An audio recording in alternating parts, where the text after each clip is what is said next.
Welcome back. Today, I will explain you the life cycle of a plant. Kids, do you know that plants are also living things? What?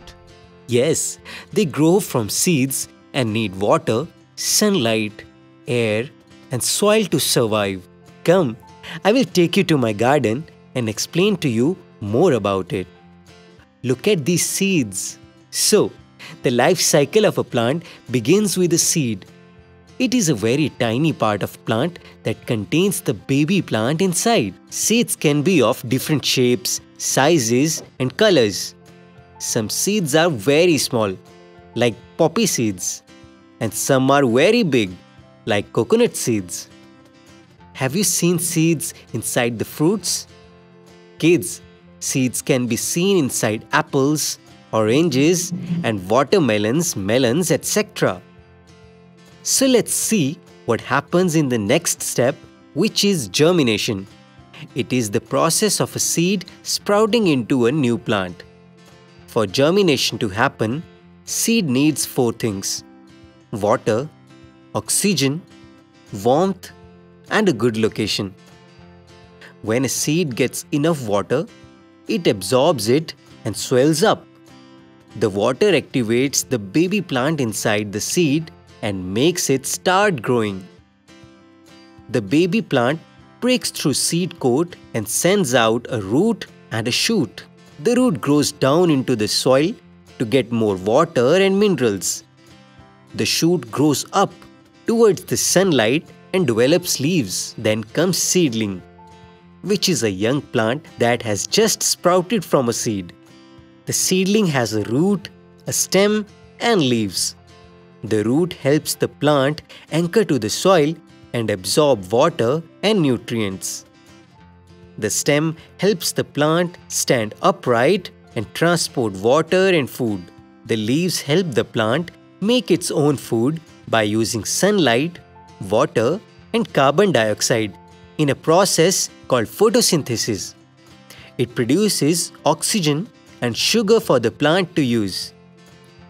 After seedling, adult plant reaches its full size and can reproduce. Some plants have flowers that produce seeds for reproduction. These plants are called flowering plants or angiosperms. Other plants do not have flowers but produce spores or cones for reproduction. These plants are called non-flowering plants or gymnosperms. Next step is pollination, in which the transfer of pollen occurs from the male part of a flower to the female part of another flower of the same kind of plant. Pollination can happen in different ways, such as by insects, birds, bats, wind, or water. When an insect visits a flower to get nectar or pollen, some pollen grains stick to its body. When the insect visits another flower of the same kind, it transfers some pollen grains to the sticky stigma of the flower. Then plant reaches to fertilization, which is the fusion of a pollen grain with a cell in the flower. Fertilization creates a new cell called zygote that will develop into a seed.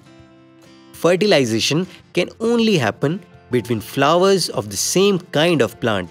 And the last step is seed dispersal. It is the scattering of seeds away from the parent plant to new places where they can grow. It can happen in different ways, such as by animals, wind, water, or explosion. The life cycle of a plant repeats itself over and over again as new plants grow from seeds and produce more seeds for new plants.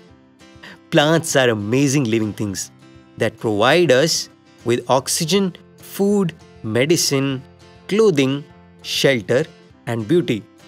So kids, I hope this helped you to understand the life cycle of a plant. Do let us know if you want to know more about plants.